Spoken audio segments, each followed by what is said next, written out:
Assalamualaikum warahmatullahi wabarakatuh.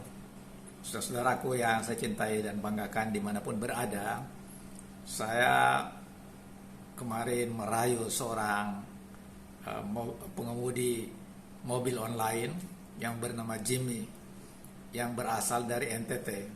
Sudah 5 tahun dia berada di Jakarta.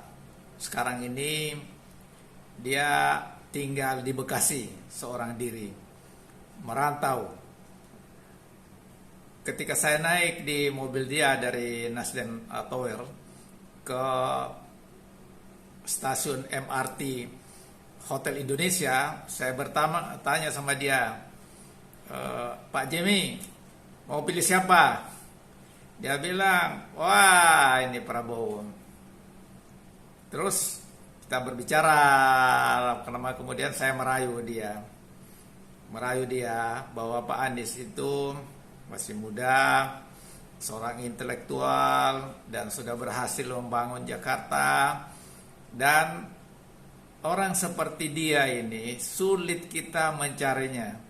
Jadi rugi sekali kalau kita tidak memilihnya.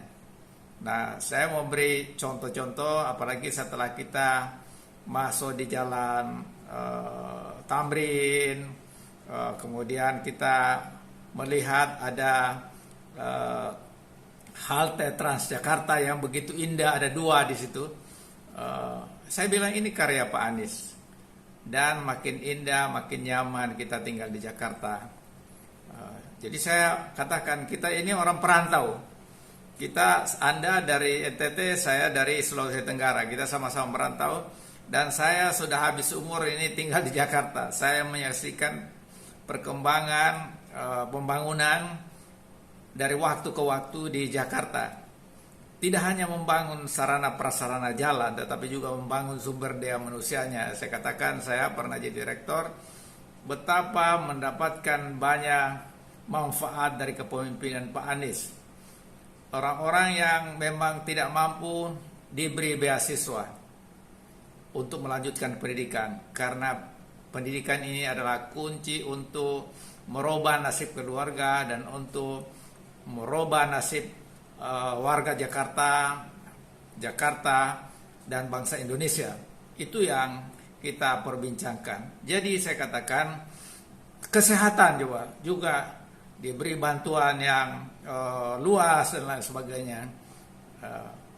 Tokoh-tokoh agama juga, terutama yang memiliki rumah ibadah, itu diberi bantuan operasional rumah ibadah.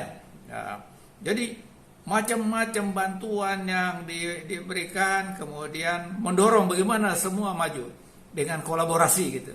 Jadi begitulah saya propaganda sama Pak Jimmy ini. Akhirnya ketika saya sudah mau turun, saya bilang, Bung Jimmy, jangan lupa Anda dan keluarga di NTT sampaikan salam saya dan salam Pak Anies untuk kita melakukan perubahan. Perubahan ini adalah merupakan keniscayaan. Termasuk saya bilang, Bung Jimmy ini merantau tinggalkan NTT, kemudian bertarung di Jakarta di sini, itu dalam rangka apa? Berjuang untuk merubah nasib. Nah, Pak Anies ini dengan programnya bersama Muhaimin Iskandar ingin membawa kita kepada perubahan untuk hidup yang lebih nyaman, kehidupan yang lebih baik, keadilan terwujud, kemakmuran terwujud untuk semua, bukan orang per orang. Jadi akhirnya dia bilang, oke bang, siap bang. Jadi begitulah saya memanfaatkan setiap kesempatan untuk merayu orang yang belum setuju memilih Anies, karena dia kurang pengetahuan, kurang pemahaman terhadap Anies Baswedan. Tetapi paginya ketika saya mau jalan, saya juga pakai taksi online. Itu kita ketemu, dia bilang, oh ya bang, saya dan keluarga itu berkomitmen untuk memilih Pak Anies. Itu pagi hari saya dari stasiun MRT Hotel Indonesia ke Nasdem Tower, situ saya juga bicara. Tadi pagi saya jalan olahraga gitu, saya ketemu lagi ada yang ibu-ibu, iya bang, setuju saya memilihnya. Tapi kemudian dia bilang, ini hari Jumat, tolong Jumat berkah. Saya bilang mohon maaf Bu, saya ini lagi olahraga, nggak bawa dompet, nggak apa gitu ya. Kira-kira kayak begitulah. Nah, tapi dia setuju untuk memilih Pak Anies. Saya ketemu lagi tukang pemulung, dia bilang oke Bang, ini hari Jumat kita berjuang, kita berdoa mudah-mudahan Pak Anies menjadi presiden. Itulah kerja setiap saya temui orang. Kemudian saya temui lagi teman yang dia membawa anjing pagi hari, dia keliling, dia bilang wah ini Pak Anies insya Allah menang, tapi dia bilang lawan politiknya itu pakai politik uang, sembako, apa semua, dia cerita apa semua, bagaimana ini mengatasinya.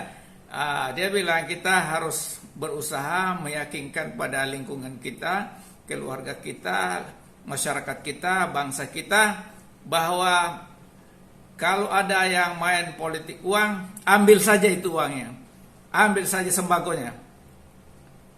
Walaupun sebenarnya di dalam agama itu menerima sogokan dan memberi sogokan itu tempatnya di neraka, berat sekali hukumannya. Tapi oke lah, kalau lagi keadaan susah apa semua ambil saja, tapi jangan pilih yang bersangkutan. Pilih yang bersangkutan, pilih yang bersih, karena dialah yang akan membawa bangsa kita selamat. Dialah yang akan membawa Indonesia makmur, sejahtera dan adil. Begitu saya sampaikan. Jadi saudara-saudara sekalian, kita memang harus berusaha memanfaatkan momentum dimanapun kita berada untuk mengkampanyekan supaya pemilihan presiden ini yang terpilih adalah yang terbaik. Tetapi sekali lagi saya tidak menjelekkan kepada yang lain, tapi saya hanya meyakinkan pada diri saya dan orang yang saya temui bahwa Pak Anies itu adalah yang terbaik, tidak hanya dari latar belakang pendidikannya, latar belakang keluarganya, juga prestasi dia ketika menjadi menteri, kepada menjadi gubernur, menjadi rektor dan sebagainya. Nah, itu yang saya sampaikan pada masyarakat. Banyak sekali yang kemudian akhirnya mengalah dan oke, siap untuk memilih Anies Baswedan. Mari kita memanfaatkan momentum yang masih tersisa ini, kira-kira 1 bulan lebih lagi, untuk menyebarluaskan kebaikan Pak Anies, kemudian prestasi dia, kinerja dia, kemudian kelebihan-kelebihan yang dia miliki, untuk meyakinkan rakyat Indonesia agar pada tanggal 14 Februari 2024 rakyat Indonesia memilih Anies Baswedan dan Muhaimin Iskandar yang nomor 1. Kemudian saya juga selalu mengingatkan, bahkan kemarin waktu salat asar di Nasdem, saya agak lama saya sujud. Dia tanya, saya beritahukan, Pak, saya lama sujud itu karena saya pertama mendoakan diri saya, keluarga saya, masyarakat orang tua saya. Kemudian saya mendoakan orang-orang di Gaza yang sedang mengalami penindasan dan penjajahan yang luar biasa. Dan ketiga, saya mendoakan Pak Anies dan Muhaimin supaya dibukakan, diberi kekuasaan oleh Allah SWT dengan membuka hati rakyat Indonesia untuk memilih Anies Baswedan dan Muhaimin Iskandar pada Pilpres 14 Februari 2020. Oh ya begitu Pak. Ya. Jadi makmum yang saya sampaikan itu kemudian dia paham. Karena dia heran, kok lama sekali saya sujud. Saya bilang tidak hanya kali ini saya sujud, juga kalau saya sembahyang tahajud lama sekali saya biasa ruku gitu ya, sujud.